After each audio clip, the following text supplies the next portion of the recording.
Welcome, everybody, to the House Committee on Government Operations and Military Affairs. We are here this morning to hear an initial introduction and a walkthrough on H626, an act relating to animal welfare. And we have our very own Representative Waters Evans, and I want to welcome Representative Rice and Representative Sims. So thanks for being here today. Tell us about this bill. Thank you. So, people come in here with their bills and they're like, it's a short one, it'll take 2 minutes. We're going to meticulously walk you through all 61 pages in great detail. I appreciate that. Yes, she's commenting first. Do you want to start? I'm Shay Waters Evans. I'm the representative from Charlotte. I normally sit right over there. I am Mike Rice, representative from Dorset. Catherine Sims, representative from Craftsbury. So we have H626 is an animal welfare bill. Currently, there is no comprehensive animal welfare management system in the state of Vermont. So it's pretty fragmented. My involvement in it started because there was an incident with some baby goats in Charlotte who were not faring well. And constituents reached out to me because they called the state police, who first they called the local animal control officer who did not know what to do with goats. And then they called the state police, and then they advised them to call the Department or Agency of Agriculture, who advised them to call Fish and Wildlife. And then it was just a big circle of phone calls. No one knew who was responsible for what or exactly what the action needed to be taken. It's frequently an urgent situation when it comes to animal safety, which also can often come down to also people safety, public safety issue, animal health, people's health. So without a really comprehensive structure for how people can deal with these things and without anyone knowing who is exactly in charge of what, it's difficult to actually take care of these situations, both on like an immediate level and as a kind of philosophy as a whole of how we're caring for animals and people in Charlotte.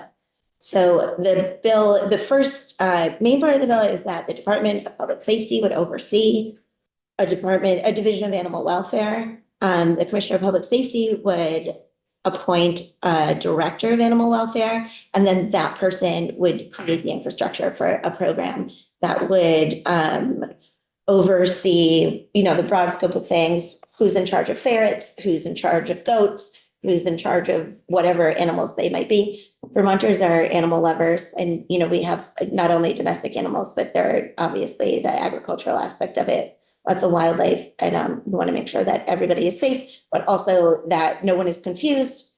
I don't think any of us have the perception that any singular department or person was passing the buck in this situation, and that it was just a lack of clear delineation of responsibility for these things. So this kind of sets forward a path so everybody knows what they're doing and everyone's on the same page. And also the bill, these two can speak more to that later. It establishes a procedure for animal rescues to make sure they have licenses so that if animals, usually domestic animals, are coming in from other states, that there's a way to make sure that they are treating the animals well, that the animals aren't bringing in any diseases that are not welcome here, and that their facilities are all kept up to the same standard. Yeah, so I'm really here to provide some context for what got me involved with this bill, share some perspective from an organization in my district. Last summer, I had the opportunity to visit the Dorset Equine Rescue and have an in-depth conversation with Jen Straub, who's their founder and executive director, about the current state of Vermont's animal welfare system. And this is an organization that's called on by experts and law enforcement all across the state and the region to deal with situations involving rescue and seizure of horses. They play a huge role in Vermont's animal welfare network and helping to save and rehome hundreds of horses over the past decade. You may have seen some stories over the past few months involving some of the seizures, some pretty high profile seizures and rescues that they've participated in. during my conversation with them, I was able to tour the facility, see some of the incredible work being done in my own community to address some of these devastating animal welfare concerns, and also hear about some of the unique challenges that are faced by organizations that are sort of plugging a lot of holes due to the lack of a statewide system to address animal welfare. Shortly after the visit, I joined with Rep. Sims and Waters Evans to work on H626, with my particular focus being to make sure that these sort of really respected community organizations who are already doing a lot of this crucial work, it's sort of inside this broken system, get the support that they need to keep doing the work that they're doing. You know, horses are really expensive to care for, you know, and organizations like Dorset Equine Rescue currently shoulder a lot of that burden through their own fundraising activities to pay for feed and veterinary bills and things like that. They are responsible on their own for long-term care and rehabilitation during these while seizure sort of plays out in the legal system, which can take quite a long time. And they're also called on to act as really the experts in the room when they're doing these seizures, because of sort of the piece that Rep. Waters Evans was describing, where nobody quite is responsible for having this expertise. So often when they're on site at a seizure, the folks from the rescue organization are the only ones who actually are experts in the care for these animals and the processes that need to be walked through when they're performing a seizure. So, you know, I really had an eye for making sure that these organizations were supported. And a couple ways the bill does that is to require that one member of the Animal Welfare Advisory Council that's established by the bill is a person with expertise in equine care, so that equine care piece is sort of always part of the conversation when we're talking about broader animal welfare concerns in Vermont. And then another is that it ensures that equine rescue shelters or organizations operating rescue or rehabilitation of horses are doing so according to the standards for equine rescue and sanctuaries outlined by the Global Federation of Animal Sanctuaries. So really bringing in some accepted standards of care that organizations operating in Vermont would have to operate according to. So taking up this legislation, I think, really creates a system for animal welfare. Really make sure that organizations like Dorset Equine Rescue will be supported and empowered to keep doing the crucial work they already do in an even more impactful way. Awesome. What's actually really interesting about the three of us working on this bill is I think we all come to it with slightly different sort of constituent concerns, like the constituent saying like, worried about the baby goats, the organizations that are often tasked with handling these issues saying like, wow, there's no system and there's no support. I hear often the most from my local animal control officers who are like, shoot, I forgot to show up at town meeting day. And when I wasn't there, people nominated me for that. And I got stuck with this position. And now I'm inundated with calls, but I don't have sufficient organizations with capacity resources to accept and care for the animals. And there, a broad, coordinated, unified structure to support and address the challenges that come up with communities. And so, for me, making sure that we're building a system that supports the kind of local folks on the ground in each community doing this work, being successful is really important to me. So as Rep. Waters Evans said, this bill kind of does three things. It establishes the Division of Animal Welfare at the Department of Public Safety, and establishes within that a director position, can hire additional employees to carry out this work of developing, implementing, and administering a centralized program to investigate and enforce animal welfare requirements. It establishes standards for operation and licensing requirements for the animal shelters or animal rescues, and it establishes requirements and licensing for the importation or transportation of animals into the state. And so I just want to provide a high-level review of the sort of costs for this bill. And so those are, associated with the director position at the new division. And the bill contemplates funding that position in a couple of different ways. One, the director would be tasked with seeking and accepting funds from, private and public sources. So part of the director's position could be fundraising for the position. And it also increases or adds a surcharge on commercial feed products. An additional $10 surcharge, recognizing that our commercial feeds are feeding a lot of these animals, and those animals and their caregivers can help contribute to this system to provide effective enforcement around animal health and welfare. And then it contemplates a 50% increase on the rabies surcharge for dog licenses. So it takes that from $1 to $2 for each license sold. It holds harmless the current recipients of that rabies surcharge. So the current programs that are receiving funding would remain fully funded, and then the new funds would go into the Animal Welfare Fund, which would be established to support the division. The kind of initial parts of standing up the division would be effective July of this year, and then the longer term licensing and standards would be effective in 2025. And the other thing that I would just mention is like this bill has been a big collaborative effort amongst a number of stakeholder groups. Ledge Council can tell you that this is a topic that has been worked on maybe for decades.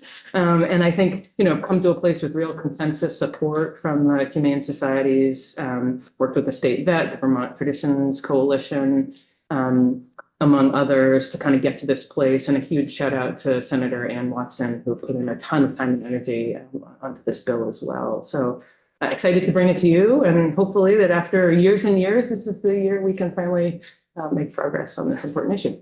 Yeah.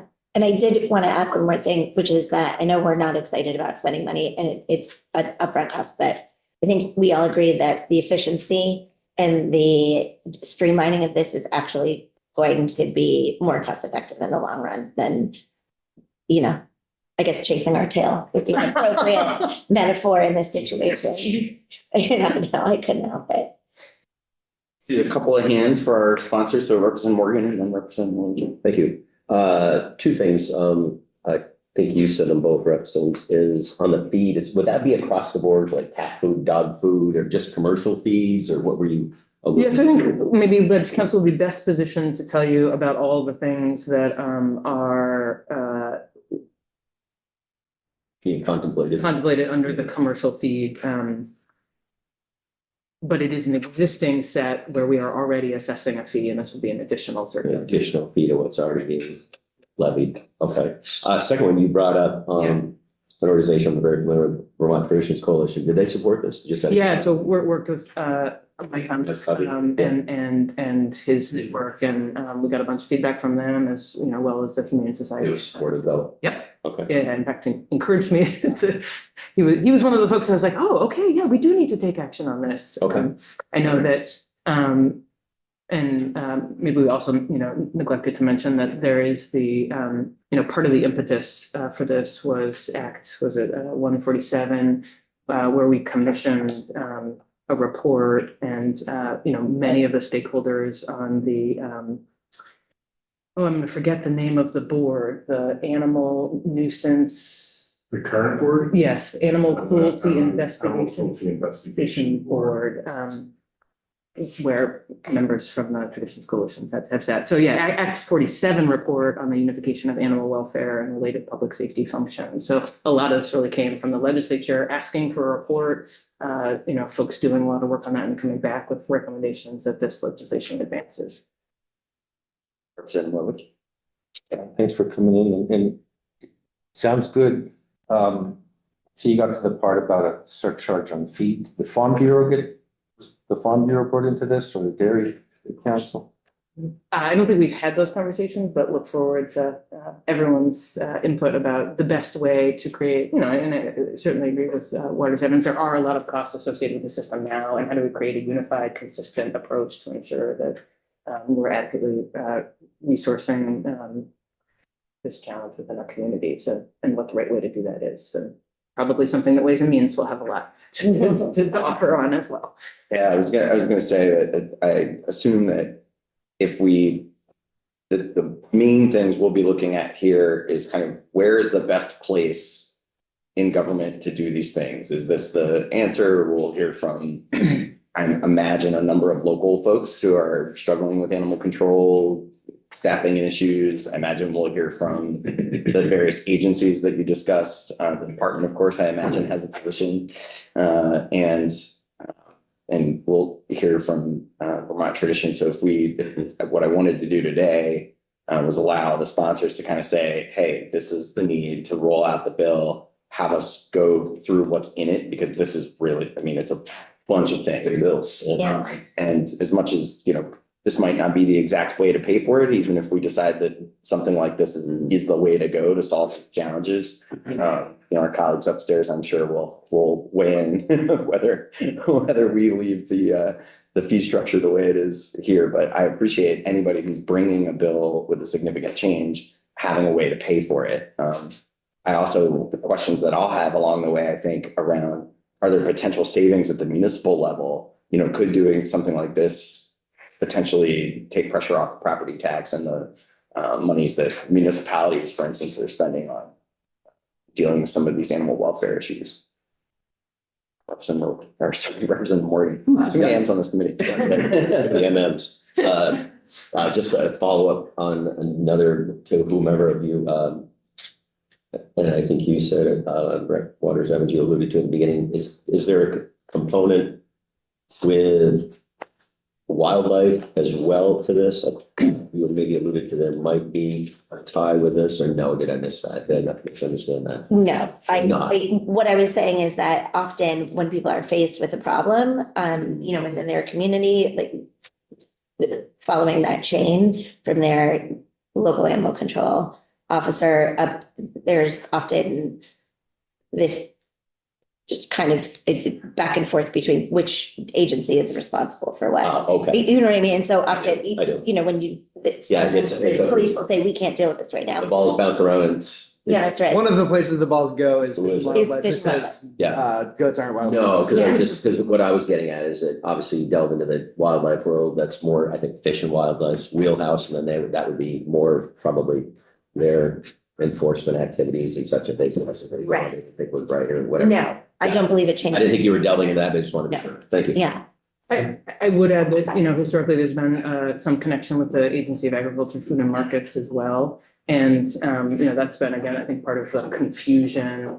And this bill retains the kind of consultation between the Department of Public Safety and Ag, Food and Markets where is appropriate. But it actually, the language I think that's included in the bill reflects, I think, consensus agreement between DPS and Agency of Ag, that is consultation that DPS can seek when is appropriate and wanted, but it's not a shall, because sometimes that can sort of delay action. Mhm.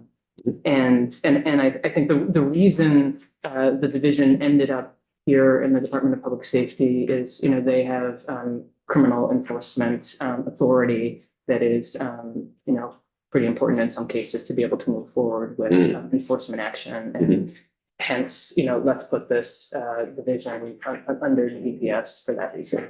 Thank you. All right. And just a commentary, Mr. Chair, is yeah, I think it's great that if we had BTC come in, they bring a unique perspective to it. I'm glad to hear that you're all saying they're in support. That's a good signal. And in my world, I think if they're saying yes to it, I'd like to hear a little more from them on that. I think that'd be great. yeah. Yeah, I think this one might be a big lift. I think It's got a lot of pieces. I think a lot of people have been working on it, so I wanted to give it its fair hearing. And we'll have to, see if there are things in here that we can move this year, and we may run into brick walls on some things, but I think we should all, have an open mind that there are a lot of intractable problems that it seems like we just can't solve. And I think this committee is willing to take on some hard things. We've done that before. Thank you so much. Great, thanks for teeing it up. So I'll now let our sponsors go off to other committees because I know you're busy, except for Representative Waters. Stand up. You can't go anywhere.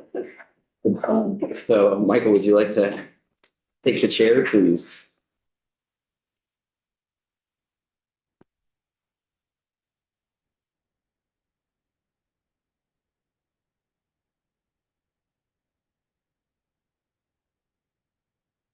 You'd like me to answer some of your questions? Maybe just ask the sponsor before I go into the Yeah, I think that would be helpful since we're just initially laying things out today. And I think our main goal of the walkthrough is just to get some of the meatier pieces that we would have to consider if we decide to do a deep dive into this on the table for us. You mean elaborating on what they said, you mean like? Yeah. Yeah, please go ahead. So I heard questions about the surcharge on the commercial feed. Commercial feed is pretty much everything that you would feed to an animal except whole seeds. There are 15,500 products that register with the state every year and pay the fee. So that would generate a $10,000 surcharge, about $155,000. The manufacturers of those products pay that fee. It is not paid by dairy farmers. It is not paid by pet owners. It is paid by the persons that manufacture and want to sell it in the state. So those are the ones, and it's one-time fee. They pay $155 plus surcharges, $105 plus surcharges for the ability to sell their product in the state. So it would be an additional, this is an additional $10 $10 per year per year for each product. for each product that they sell. So, but I mean, ultimately, obviously, you can make the argument there, pass it on to consumer. Right, so at pennies per product, if less than pennies per product. Understood? Right. Yeah. Okay, thank you. There was a question about effectively, is this a crime? Yes. There is 13 VSA 351 et sec that makes animal cruelty and various aspects of animal cruelty a crime. And what is largely a part of the issue here is who people think enforce animal cruelty. The people that can enforce animal cruelty are humane officers, as defined in Title 13, and that is any enforcement officer, law enforcement officer, or an investigator hired by the Attorney General or State's Attorney. Any individual who has received training by a designated humane society or an animal control officer appointed by the legislative body of the municipality. What you don't see there is the Agency of Agriculture. The Agency of Agriculture is not a humane officer for the purposes of enforcing animal cruelty. So when you have a situation like the goats in Charlotte, yes, the agency has a lot of authority over the care and humane treatment of livestock, but they're not a humane officer for the purposes of animal cruelty. You will see when we go through the bill that they are supposed to be consulted when there is a threat or an allegation of animal cruelty against an owner of livestock. But that language is really ambiguous and it's really uncertain as to what the agency is supposed to do in their consultation on a complaint about animal cruelty to animals. With that said, the agency gets hundreds of complaints about animal cruelty every year about livestock. It often is about animals in a field in the wintertime and people thinking that the animals have nowhere to go. You addressed this issue a few years ago when you define what adequate shelter is. Adequate shelter is basically a three-sided structure big enough for the animals that are in the field with the roof, or it's natural shelter. So if you have Scottish Highland cattle, you can't get them in a barn. They don't want to go in a barn. You need to give them a windbreak or somewhere to congregate where they can provide their shelter themselves. So the agency gets all these calls. They advise people about the shelter requirements, but again, they're not the humane officer that has enforcement authority on animal cruelty. consequently falls to law enforcement, and the state police are already overtaxed. So when they get a call about the goats at Charlotte or the horses on the eastern part of the state or wherever, they basically say, you need to talk to somebody else because we're overtaxed. And then it might go to municipal law enforcement, or it might go to an animal control officer at the municipal level. And so you can see the fragmentation already, right? It's like what people intuit is not actually the fact. And the people that have authority either don't have the capacity or don't have the expertise.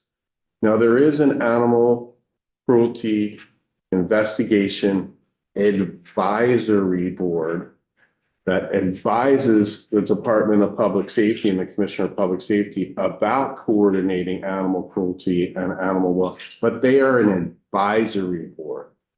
They do not have any regulatory authority or enforcement authority.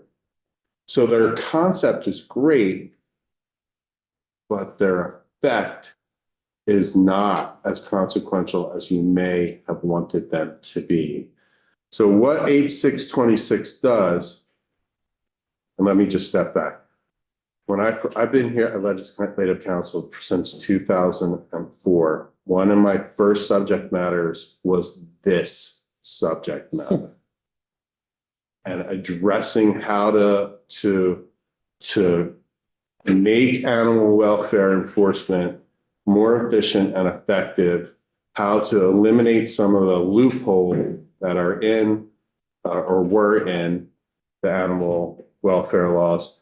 You've been very successful at doing a lot of that, defining what adequate shelter, adequate food, adequate water means, getting rid of some of the loopholes for backyard dealers of domestic pets. You've done a lot, but you still have this kind of confusion and ambiguity and really lack of coordinated enforcement of the state's animal welfare laws. This bill started with Senator Watson last year in the middle of the session, and she thought she was going to be able to get this introduced and moved. And I said, do you know how many people are really interested and really invested in this? It's the list of people is long. And so you should bring a bunch of those people on to inform what you're drafting. And so we started drafting a group of many people. And if you would like, I can give you that list, plus the list of witnesses they would like you to hear from. Worked on it until November, from last May to November, multiple meetings, multiple drafts to get it where it is. You still have work to do. You still have work to do, and I think all of those advocates recognize that. But it was an attempt, and the group tried to bring in the Commissioner of Public Safety. They tried to bring in the state veterinarian, Dr. Haas, and they recognize the issue, but they're also executive branch employees that can't really provide a position without going to their leadership. And so they recognize the issue. Dr. Haas provided some language to address that whole consultation with the agency provision, but they hadn't at that time been able to take a position. So they probably have a position on this bill too. And the big position is the potato, it's a very hot potato, is who takes the responsibility for this division of animal welfare. Sanchez. Do you have any history or background on why ag isn't included under humane officers? Because the definition of an animal under the animal cruelty law is any sentient living being except a human. So the Agency of Agriculture has authority over livestock. Sometimes that's called domestic animals, but that's basically livestock. And they don't believe that they should be in the business of regulating cats and dogs and other animals that are not livestock. At one point, they were the regulatory entity for the sale, and they still are to an extent, for what are called pet dealers and pet shops. But there was, at that time, this thing called the backyard breeder exception, that people didn't need to register as a pet dealer if they were selling animals that were produced from their pets. So you would see these litters of puppies per year being sold by the same person. The agency would say, oh, they're not registered as a pet dealer. They would go to the house. The homeowner would say, oh, they're my pets. And they would go into the house and there'd be 15 dogs on the person's bed. And like, oh, they're my pets. And like, they didn't want to be expending resources for that. And so you closed that. You said that they didn't have to enforce that anymore because it wasn't the agricultural practices that they were initially directed. Would there be a way to like have them as humane agents, but specifically related to agriculture? Yes, you could do that. That's definitely Okay. an opportunity for you. And you will see in the consultation language that I referenced, it doesn't go that far. But it does clarify their role. Thank you. Byron. Thank you. It's good to see you in here. We don't get to work with you very often on subject matter in this room. My question is, how are non-domestic animals or non-livestock animals handled? Like nuisance animals, say like a predatory cat that's damaging, raiding chicken, like who do you call if you have an issue like that? Right. So Rabies or suspected rabies? right. And so I can't remember who asked about is wildlife covered. Wildlife is covered, but there's an exception to it. If you are operating or taking an animal in accordance with the rules of the Department of Fish and Wildlife or the Fish and Wildlife Board, that is not animal cruelty. So taking nuisance animals is authorized under statute. So if you are doing that in an appropriate way in accordance with the law, that is not animal cruelty. But if you deer jack a deer, shoot him with a bolt from a crossbow, load the live deer into a truck it to your barn, film it while the animal is still alive, that is not in accordance with Fish and Wildlife requirements. That was animal cruelty, and they are being prosecuted for animal cruelty. As they should. And so I think maybe the question you're getting at is if somebody, have a hard trap and they trap an animal. That is an appropriate, if you are using approved methods for the taking of nuisance wildlife, that is not animal cruelty. And generally what is sold or available in, say, your local hardware store for that is an appropriate use for nuisance animal control. All right, so I'll just dive right in. I think what would be useful, given how big this bill is to do the, 5,000, 10,000 foot level. So I think you've given us the big Sure. stratosphere level. Maybe we'll take a first jog through. Well, I think you got a good summary of the three major components of the bill: the creation of the Division of Animal Welfare, the regulation of animal shelters and rescue organizations, and then the regulation or better regulation of the import and transport of animals and the care for them on their import and transport. So I don't know if you want me to put it up on the screen. Do you do screen? We use our own devices, so I think everybody should have, and we're working off of the as introduced H626, or is there a new draft? I just did. H626 as introduced, yeah. And I will, so you can go to page 2 of your bill. There's a finding section that really sets out a lot of what you discussed, what the sponsors discussed as the basis for this. There's various statutorily delegated entities with enforcement authority, but there's no coordination of it. The failure to properly administer and enforce animal cruelty laws is both a public health issue for animals and citizens and people. And that the purpose of the bill is to for at least the first part, is to uphold the animal welfare laws of the state, communication, education, and enforcement to ensure humane and proper treatment of animals and protect the health and safety of animals. Then you get to section 2 of the bill, which is on page 3, line 5. You are establishing a new chapter in the Department of Public Safety. This is a public safety program in Title 20. It's the Division of Animal Welfare.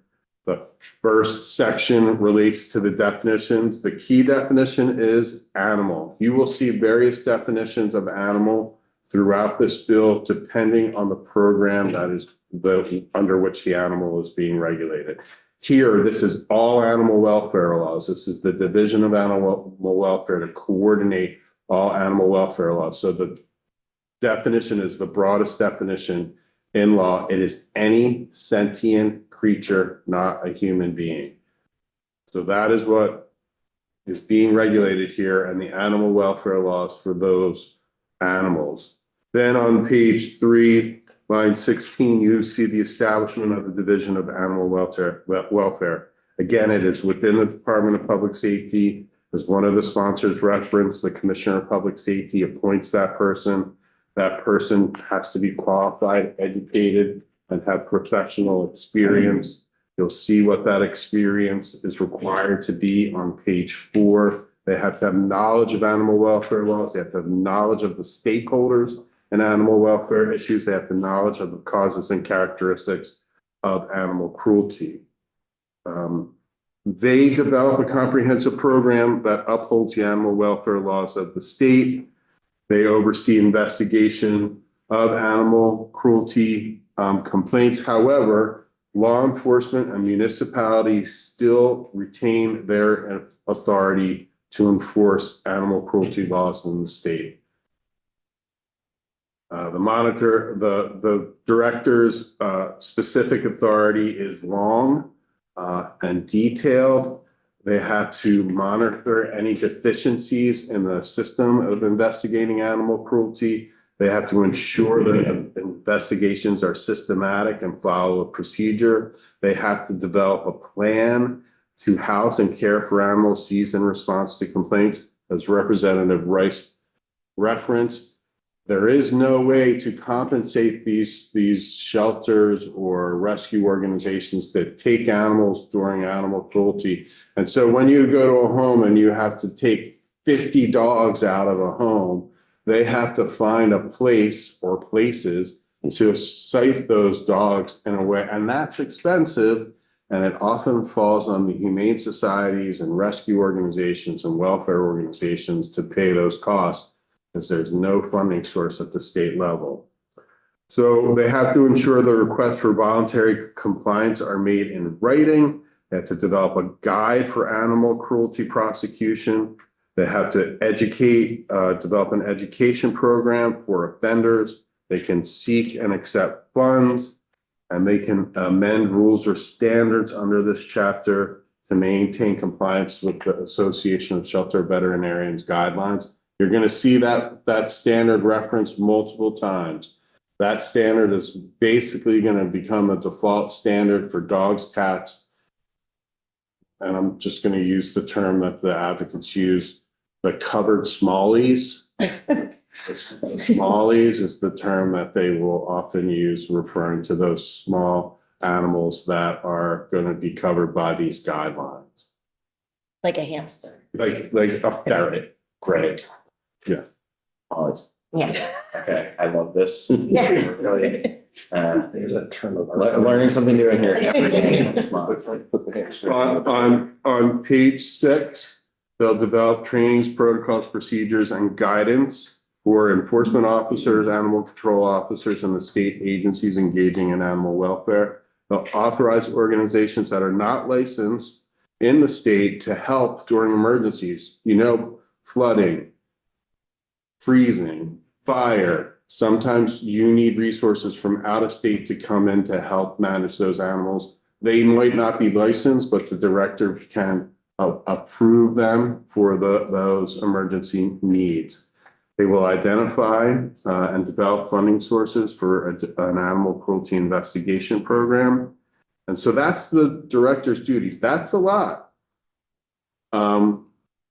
But it's basically, if you think about it, the coordination of everything that's necessary for a uniform animal cruelty program in the state.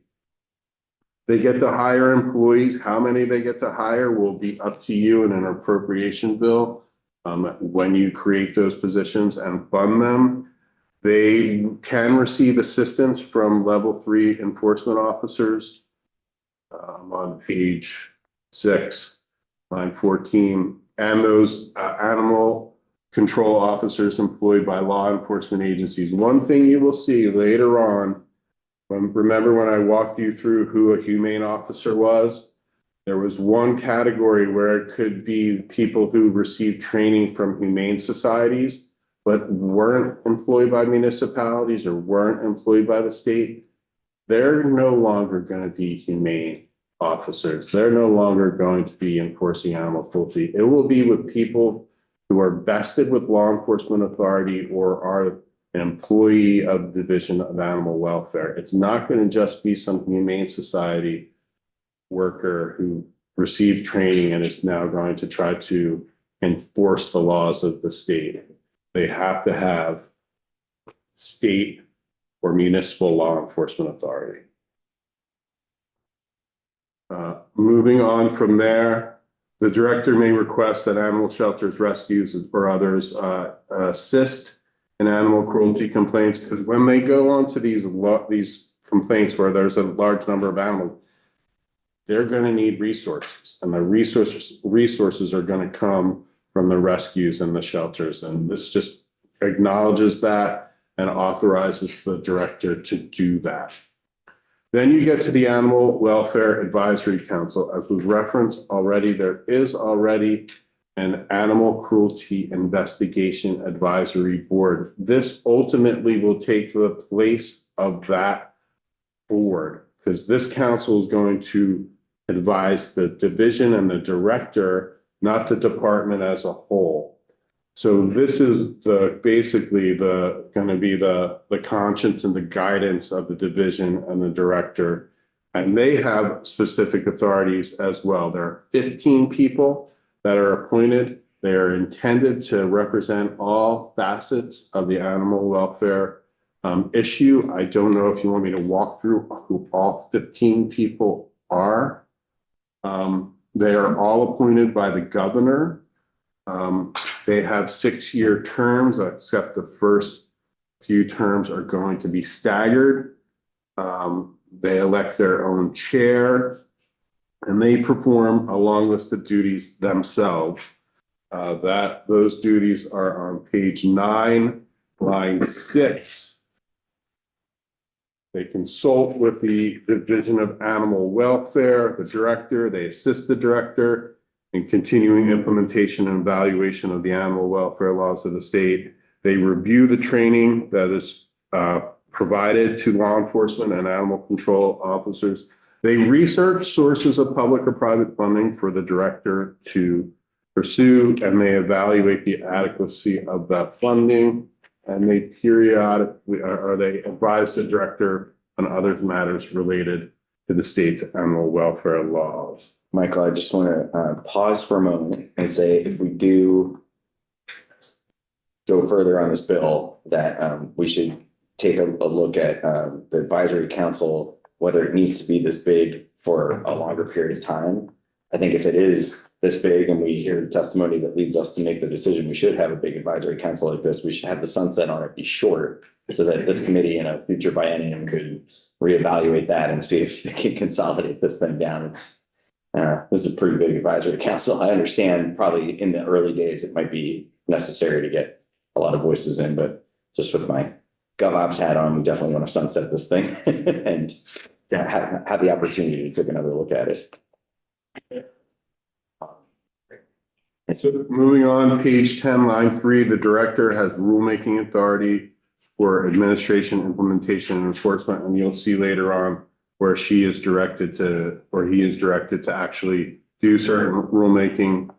There's an annual report from the division to you, the General Assembly, that summarizes the animal cruelty cases in the state, an accounting of the Animal Welfare Fund, a list of the licensed shelters and rescues, number of animal intakes, transfers, adoptions, animals that died in care, euthanasia, etc. at animal shelters and animal rescue organizations, a list of the pet shops and pet dealers licensed in the state, and the number of complaints filed against or investigations initiated against shelters or animal rescues.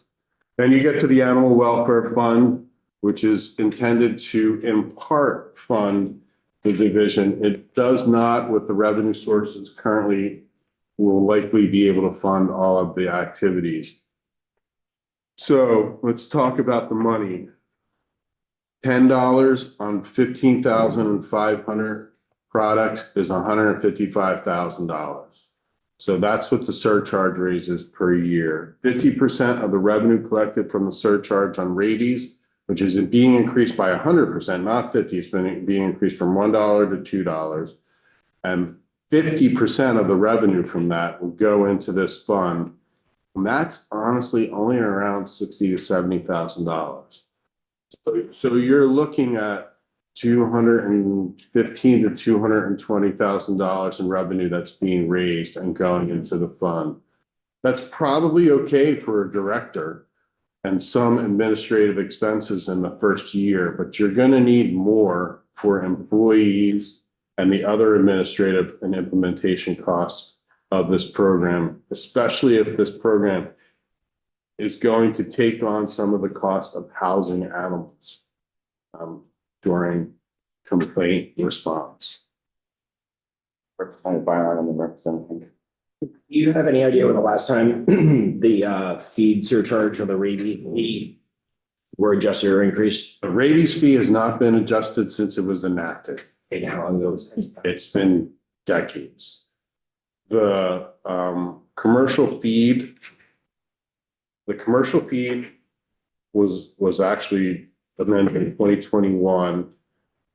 But that was at that time to bring in what are called dosage form animal products and animal supplements, like your fish oil for your chicken.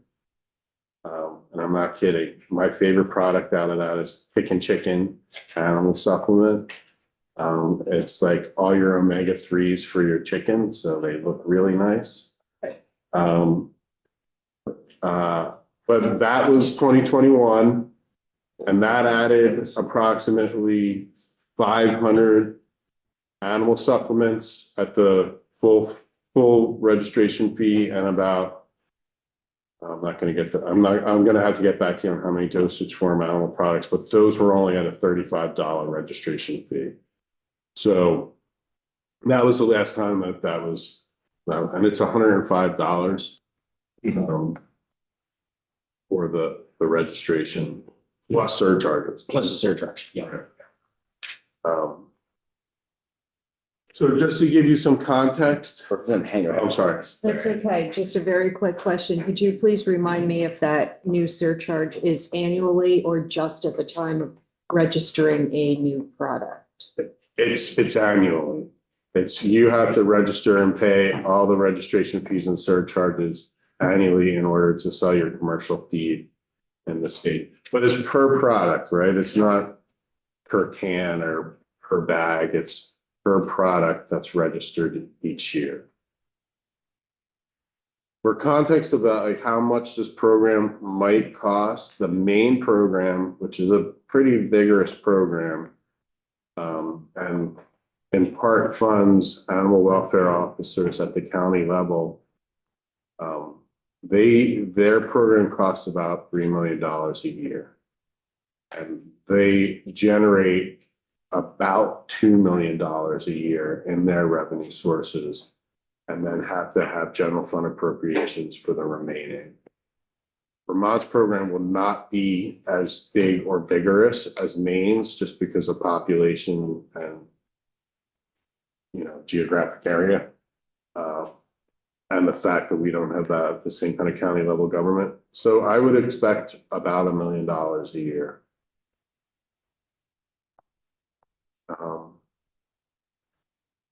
So page 12, this is where you move into the new subchapter. This is where animal shelters and rescue organizations are going to be regulated. Remember how I told you there would be different definitions of animal for different subchapters? Here, an animal is a domestic pet, a domestic animal, or any wild animal authorized to be possessed by the commissioner. So domestic pets are referenced in 10 VSA 4001, and that's basically cats, dogs, ferrets, rabbits, etc. Domestic animal is actually livestock. I know that's confusing, but that's the term that's used in under Title VI, the Agency of Agriculture. That's your horses, your cows, your sheep, your swine, your emus, your llamas, your goats, your water buffalo, etc. So that's what are domestic animals. Then wildlife is here because sometimes wildlife need to be rescued and rehabilitated. And if consulted with the Commissioner of Fish and Wildlife, there might be wildlife that are going to be cared for by a rescue organization or an animal shelter. That's why they are referenced. The operation of an animal shelter, page 14, line 2. A person shall not operate an animal shelter without a license. A person shall not operate an animal rescue organization without a license. And there are standards that they have to meet for their care depending on the type of animals.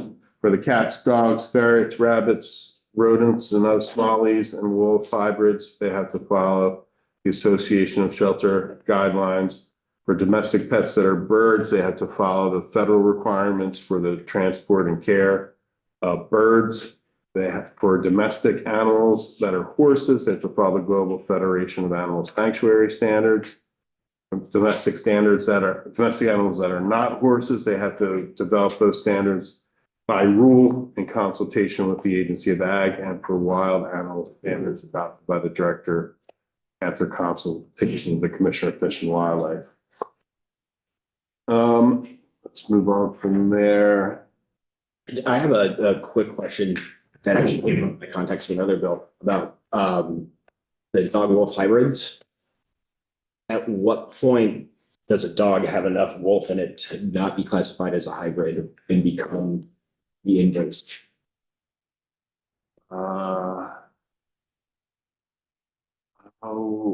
gonna have to get you that definition of wolf hybrid. It's in another part of law that's. No, that's great. I mean, I know that's kind of a. But there is a definition that provides that standard, but it's not like it has 51%. Right. And that was sort of my curiosity. I'm like, what's the break point to like flip that definition to the universal? I can't recall it off the top of my head, but No worries. there's definition. Whenever, okay. So that takes you to 3223 on page 15.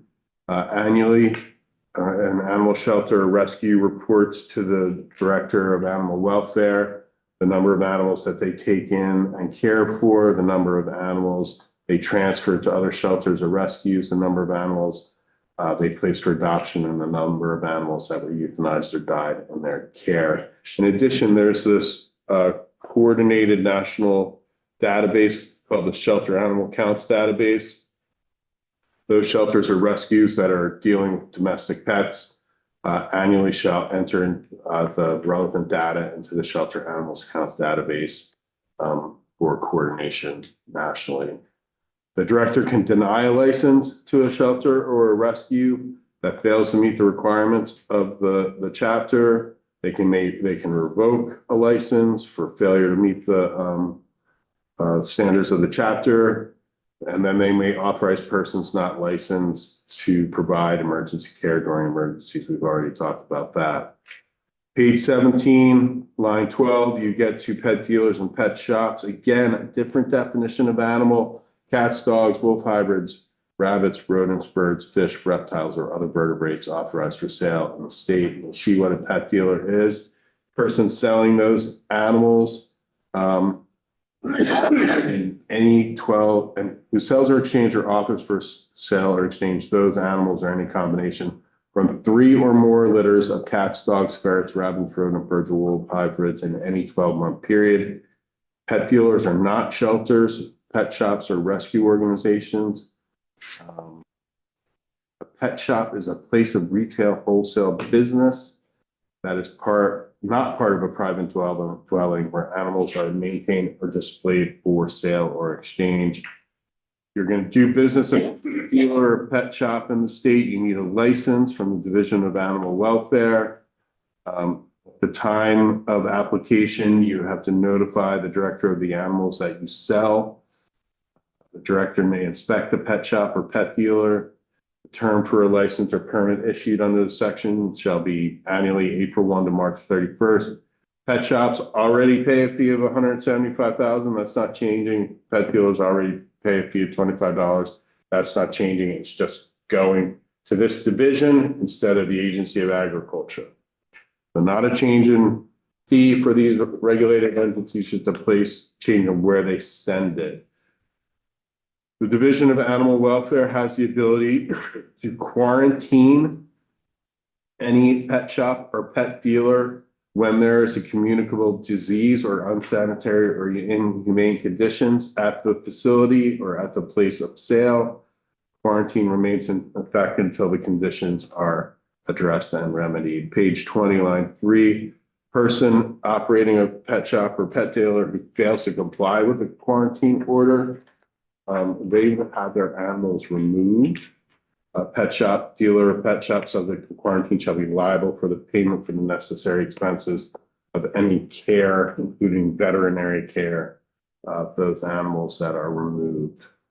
Pet shops and pet dealers have to report annually to the Division of Animal Welfare, number of animals sold, number of animals transferred, number of animals euthanized or died in their care or any other information required. And you see the penalties that the division will have in their enforcement. First offense is $1,000 civil penalty. These are not going to be crimes that the division is enforcing. So we get to animal cruelty. Animal cruelty is largely a crime. There's opportunity for civil penalties. This is just the administrative enforcement of pet shops and pet dealers. Second offense is $2,500. Third offense is $10,000, not more than. And then you move out of pet shops and pet dealers and you move into some. We have a question for Representative. Ask a question on that last piece there. Doesn't the Vermont State Vet already have that responsibility or enforcement provision in regards to quarantine? For livestock, and you were correct that the Vermont Agency of Agriculture regulates pet shops and pet dealers to an extent right now. And they do have enforcement authority. Their enforcement authority for administrative penalty maxes out at $15,000. So these penalties are actually less than what the Agency of Agriculture's administrative penalty maxes would be. Okay, thanks. Section 3 is a conforming change. So some municipalities require pet dealers to be licensed. And so that is not going to be no longer be a municipal authority. That's what the Section 3 Title 20 changes. Section 4, this is getting rid of the Agency of Ag's authority as regulating a business or a pet shop. So that is being moved to the division. Section 5 is the commercial feed registration requirement. Again, you'll see that the current fee, line 23, line 6, for commercial feed product is $105 per product. You'll see that for dosage form animal products, it's $35 per product. That's line 15. And then you'll see the surcharge, existing surcharge, is already in place for commercial feed, feed supplements, or dosage form. That is placed on for non-registration. And then there's a surcharge that's being added that would go to fund animal welfare activities on page 24, line 12. And then your next change is in the licensing, municipal licensing of dogs, the rabies surcharge on page 27. Line 3 is being increased from $1 to $2. As the sponsors referenced earlier, even though the percentages of what the Fish and Wildlife Fund, the Commissioner of Health, and the Agency of Agriculture receive for rabies control is changing, their funding is actually not the total funding that they receive, because you have 100% increase in the surcharge from $1 to $2. They keep that $1 and allocate it however they have allocated it in the past. But the other dollar, that 50% of the $2 surcharge, that goes to the Animal Welfare Fund. Section 7 is the definition of humane officer under the animal cruelty laws, as we discussed already. It's being amended to remove those designated Humane Society employees who have had training. Again, it's going to be a person that is an animal control officer employed by a municipality, or a certified law enforcement officer, or an investigator hired by the Attorney General or a state's attorney. So law enforcement, think law enforcement or municipally employed animal control officers are the ones that will have enforcement authority with the Division of Animal Welfare as well. Division of Animal Welfare becomes a humane officer for the purposes of enforcing animal cruelty laws in the state. Then there's some conforming changes in some of the other animal cruelty sections in Title 13. One is just to reference the Director of Animal Welfare for the purposes of issuing a criminal citation for a violation of animal cruelty. And then the next is, this is the Agency of Agriculture shall be consulted. So let's look at the existing language, right? The Secretary of Agriculture shall be consulted prior to any enforcement action brought pursuant to this chapter that involves livestock and poultry. Law enforcement may consult with the Secretary in person or by electronic means, and the Secretary shall assist law enforcement in determining whether the practice or animal condition or both represents acceptable animal, livestock, or poultry husbandry practices. So what does that really mean? All right, so first, acceptable livestock or poultry husbandry practices is not animal cruelty. But there's no definition of what acceptable livestock or poultry husbandry practices are, right? It's kind of like, what's the industry standard? So that's why the Secretary is supposed to be consulted, but what does the Secretary's input mean? It's just requiring her to be consulted. Doesn't mean that if she says it's not, then if it's not a husbandry practice, then they can enforce, or if it is, they can enforce. So what the state veterinarian has proposed is the Director of Animal Welfare or law enforcement may request guidance from the Secretary of Agriculture when responding to complaints about animal cruelty related to livestock or poultry, and the Secretary of Ag shall assist that Director of Law Enforcement in determining whether the practice or animal condition represents acceptable livestock or poultry husbandry practices. This provision makes the secretary's expertise available, but neither lack of consultation nor the scope of result of any consultation creates a procedural defense to an enforcement action. So this consultation is really just advisory. It's not going to stop the law enforcement officer from going forward with an animal cruelty case if they want to and they think it meets the standards of animal cruelty. There's currently a requirement in the animal cruelty law in section 13 VSA 356 for humane officers to receive required training in order to qualify as a humane officer. That's going away. There's going to be training for animal control officers employed by municipalities and law enforcement officers. That's going to be dealt with by the Division of Animal Welfare. You don't need this training requirement in Title 13 anymore. Similar, section 1120 VSA 2365, there's animal cruelty response training.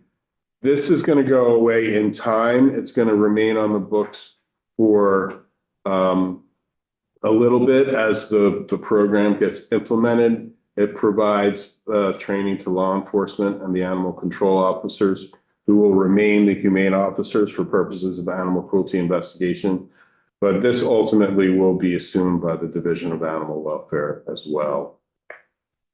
And then you are done with the first part of the bill. And then you get this finding section for the second part of the bill about why it's necessary and reasonable to regulate the importation of animals into the state.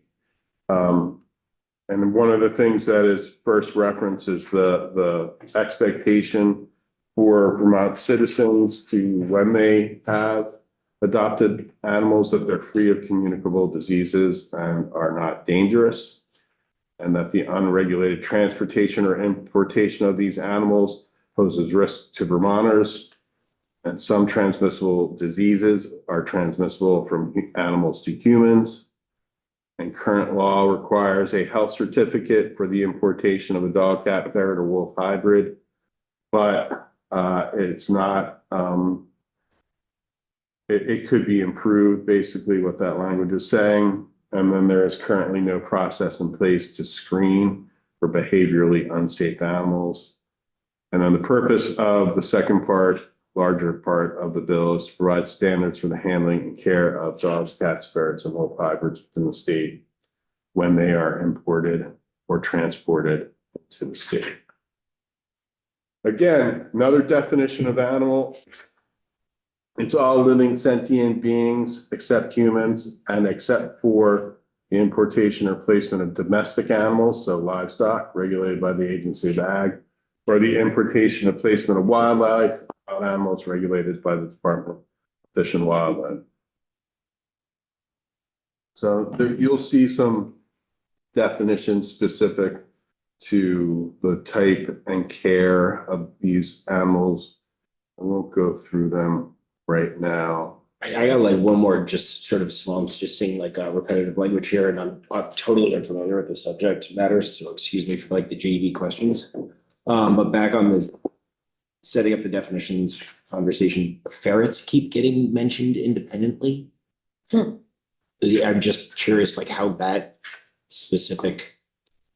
Because they're covered by those standards, and that's why ferrets get referenced, and they're not a rodent technically, and so you don't put them underneath the rodent category. They're not a rabbit, but they are kept as pets. No, I was just curious because it's like, I understand the wolf hybrid, dogs, cats, obviously. I was just curious as to why like ferrets were spoken to so clearly and repeatedly. Yeah, if you go ahead to page 36, it defines specifically that it means only the European ferret, and it gives the Latin name for it. So we're like dialed in on the ferrets. all right, Kingdom Animalia, let's do this. And to Thank you. answer an earlier question, the definition of wolf hybrid is on page 39, line 4.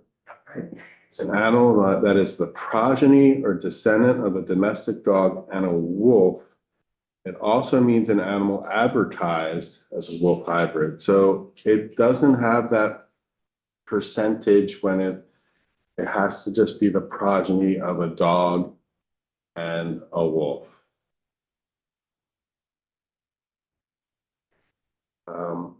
There is a license that's required to import or place an animal that's imported into the state. And so that license is not required if you already are required to be licensed. So an animal shelter, animal rescue, already required to be licensed, doesn't need another license for transport or import. When you apply to import, you have to provide some specific information.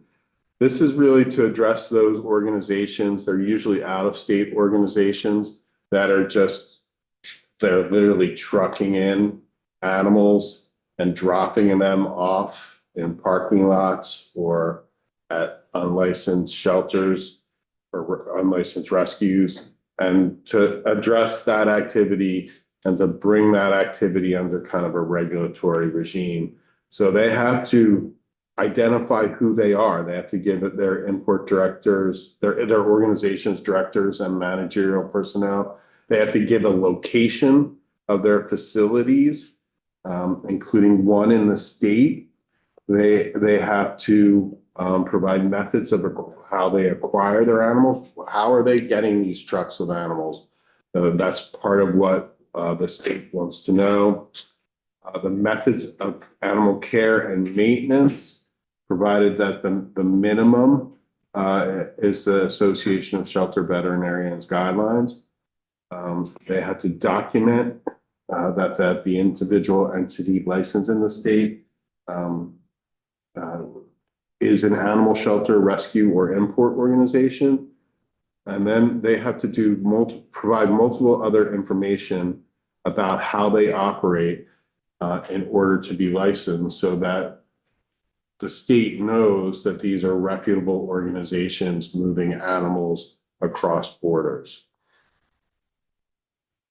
There is a fee that's going to be set by the Division of Animal Welfare. We let this as being determined by the Division of Animal Welfare. I doubt Ways and Means will let that stand because they don't like it when the regulatory agencies set their own fees, but we really don't know how many entities will be regulated under this.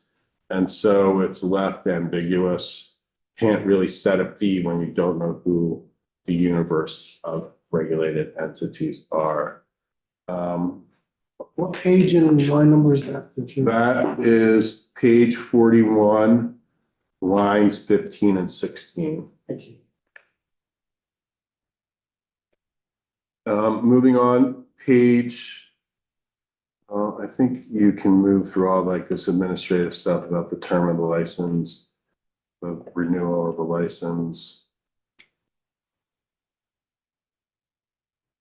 So then you get to the facility requirements, page 43, and I'm just moving, so I know I only have 10 minutes left. There are facility requirements for all the different types of animals that are imported. Actually, there's facility requirements, and then there are care requirements for all the animals. So for the facility requirements, they have to meet the shelter veterinarians guidelines for standards of care or requirements specified by the Division of Animal Welfare for that specific animal. And then you get the minimum standards. You have all buildings have to be in good repair. All equipment must be clean and disease-free. You have to take control measures to prevent spread of disease. You have to provide adequate artificial illumination, especially at night, to the extent possible. During the day, provide natural daylight. You have to have a freezer that's available, especially for if there are going to be deceased animals. And then moving on page 44, line 19, there's some specific requirements. You need an isolation room. When you bring an animal in to the state, it has to be isolated for the purposes of evaluation for disease and for evaluation of its behavioral traits, whether it is dangerous. And you have to have that room. You have to have protected clothing for the isolation room. You have to have specific provisions in isolation room, for quarantine and the biosecurity measures, and that's page 46, line 14 to the end of the page. You have to construct your facility in a way that meets the shelter veterinarian's guidelines or the requirements specified by the division. And the housing area has to be cleaned daily, disinfected periodically, has to have adequate size and space for the animals to sit, lie down, turn around, and make other normal postural adjustments. It has to be equipped with heating, cooling, and ventilation, and that's actually a pretty key one. That's often an issue, the heating and ventilation. There's requirements for the ambient temperature. It has to have a floor that's impervious. Any material used has to be rust resistant. The closures, animal cages or enclosures can't have a wire floor, and you can't stack wire crates, one on top of the other. You have to give the animal unimpeded access to clean, fresh food and water. And there has to be adequate shelter from the sun and inclement weather. And the area has to be maintained at a comfortable noise standard. And then there's different standards of care for the different animals, the care requirements and the vet guidelines for animals subject to those guidelines, the care requirements and for other animals set by the Division of Animal Welfare. You're now on page 49, line 18. For the different species, the importing organization shall ensure that every animal receives all of the following care. They are kept clean and dry. They are provided with veterinary care. They are provided sufficient fresh food, fresh water, appropriate temperature and ventilation, protection from the weather, clean bowls, dishes, or other containers. They shall be contaminant free, especially from excrement, urine, or other matter. They shall be given the opportunity to exercise outdoors. Held in group housing, they shall be held in compatible groups. But no animal can be imported that's 8 weeks of age or less, unless they are accompanied by a nursing mother. They have to be vaccinated and tested according to the Association of Shelter Veterinarians guidelines. All rabies vaccine eligible animals 12 weeks of age and older shall be vaccinated. Any dog 6 months of age or older shall be tested for heartworm. Then you get to the behavioral requirements. Any import organization shall document the behavioral information related to the animal, and their observations shall be recorded. Any animal with behavioral issues that may pose a safety risk to humans will need to comply with behavioral, basically training. Imported animals, then you get the standards for imported animals. A lot of it is the same as for when they are being cared for in state. They have to meet the shelter guidelines or those standards set by the division. They have to have a brief health assessment at intake. If they are showing signs of infection or contagious disease, they have to be quarantined according to the shelter guidelines. And then there's a health certificate. Any animal entering the state under an import license shall be accompanied by a health certificate prepared not earlier than 30 days prior by a U.S. Department of Agriculture accredited vet. And they have to include the following information. You're now on page 52, line 7. The breed, the sex, the age, the name, if applicable, the microchip, tattoo, or other official identification, color and markings, health status, place from which it was shipped, name of the import organization, required vaccines, and a statement that the animal appears to be free of infection or disease. It's examined by the staff of the import organization within 24 hours. And they shall confirm that animals with medical concerns are fit for transport.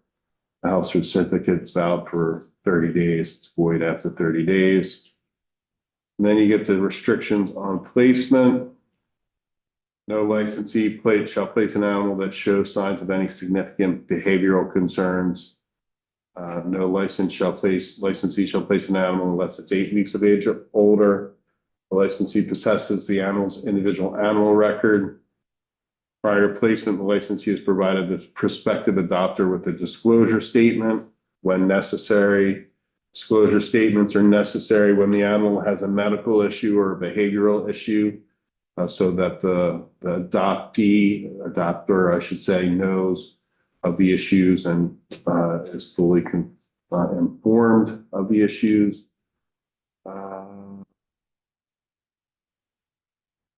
You can skip down to records, page 56.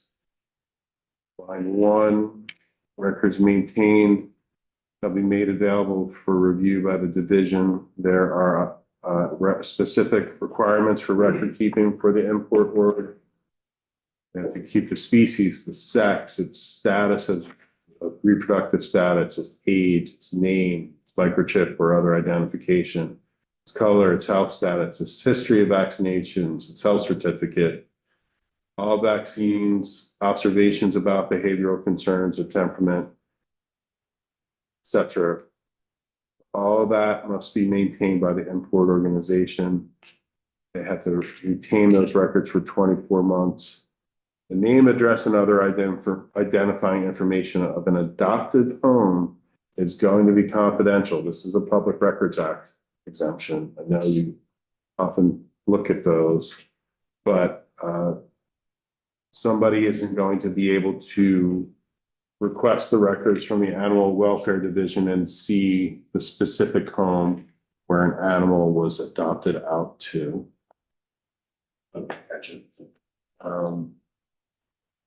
The division has the right to inspect any facility. They shall be given access to any licensed facility. They can order quarantine of the facility for multiple reasons. And then there is a direct prohibition on direct importation of an animal. It's unlawful to import an animal into the state for the purpose of transferring possession or ownership that is not an import organization licensed under the state. Remember, doesn't apply to domestic livestock. It doesn't apply to wild animals that are regulated by the Commissioner of Fish and Wildlife. They already have license requirements for livestock. And there's what's called the red and green list for wild animals. You can only import wild animals that are on the green list. The red list, you can't import them at all. Unless you get a permit, like you can bring an elephant in, even though the elephants are on the red list. Represented Waters. Has there been an elephant? They kind of had a rogue elephant for a little bit. I know. It was here that wasn't supposed to be here. That wasn't my main question. That was. I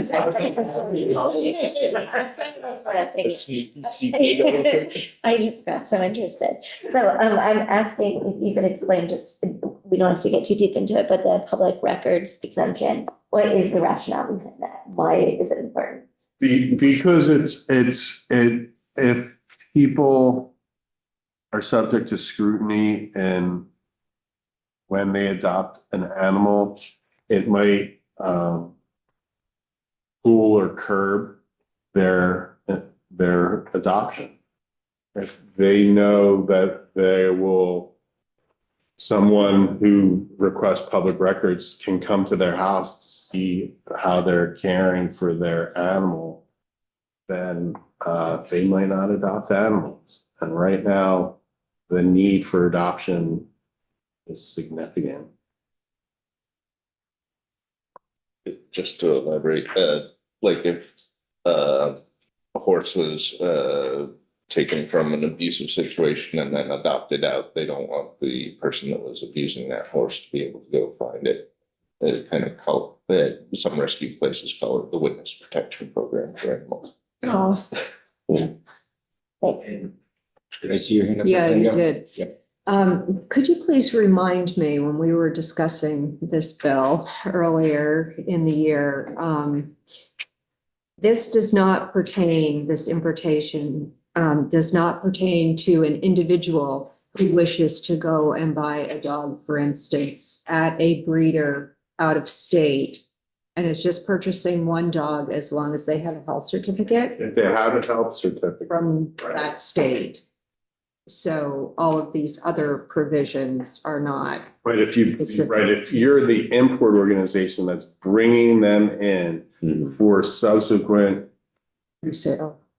or adoption, et cetera, that's who's being regulated here. And to make sure that those organizations have facilities that meet minimum standards of care and they're doing minimum assessment of the health and safety of the animals that they bring in. You know, I got a dog from out of state. They wouldn't bring it into the state. They told me that I had to go drive and get the animal because they didn't want to be subject to the requirements of other states. They were like, we meet Connecticut's requirements. We don't know what all of Vermont's are. You can come get your animal and then it's on you. We had to get the animal. When we went to the vet, we had to get it. We got within 30 days, we got an animal health certificate. We got all the testing, et cetera, done. So yeah, it's not gonna apply in those situations. Yep.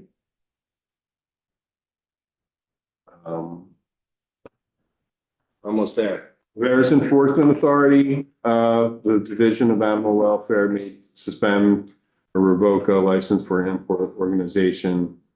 There might be an emergency suspension for multiple different types of animal cruelty.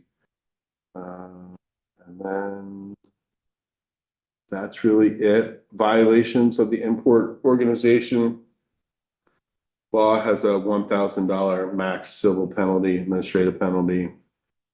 And then there's a bunch of provisions about transition, notwithstanding the rules previously adopted between July 1, 2024 and July 1, 2025.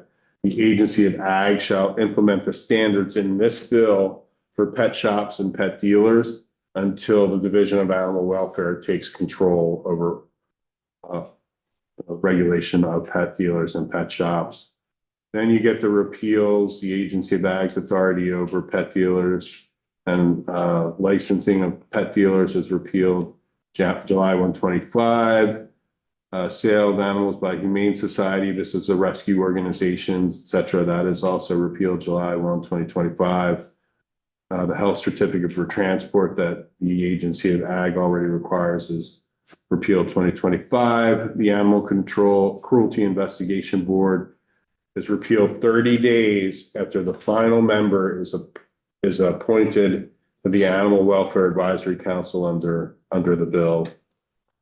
Most of the requirements for setting up the division, running the division, adopting rules, doing the training, appointing the Animal Welfare Advisory Council go into effect July 1, 2024. Everything else goes into effect July 1, 2025. Right. Sorry that took so long. No worries, no worries. Representative Higley has his hand up. I apologize for being late. Maybe it was mentioned, but where do hedgehogs fall in this group? Hedgehogs are on the red list. They are a wild animal that is, according to the Department of Fish and Wildlife, and they are on the red list for importation. With that said, I have seen hedgehogs in this state. Are they smallies? They're not technically a smallie because they are not an authorized pet for importation. There are other animals as well. Your certain turtles, certain reptiles, Alligators? alligators. Is that why ferrets This is such a classified rat. as Partly. otters? And it has to be a domestic, or it can't. All right, we're at, yes, we're at time though. We're gonna call this and take a break. I guess it's not super relevant, but is there a penalty for having a red list? Yes, there is. And The department, actually, the Fish and Wildlife did a stakeout on a pet shop that, they knew that somebody had a prohibited turtle, and that person went away for like vacation, and they gave the turtle to the pet shop to care for it, and they staked out the pet shop and like took possession of the turtle when, I mean, they get serious about it. They're really, I mean, the elephant was like, the elephant carries brucellosis, right? And tuberculosis. And they are really concerned about an elephant, because this elephant was at a petting zoo where it was potentially interacting with other animals, where it could pass those diseases to those other animals and then transfer them into a greater population.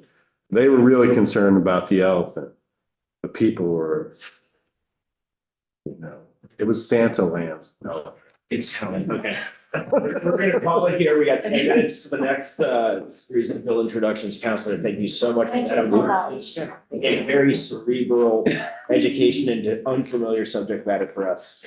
I really am grateful. And with that.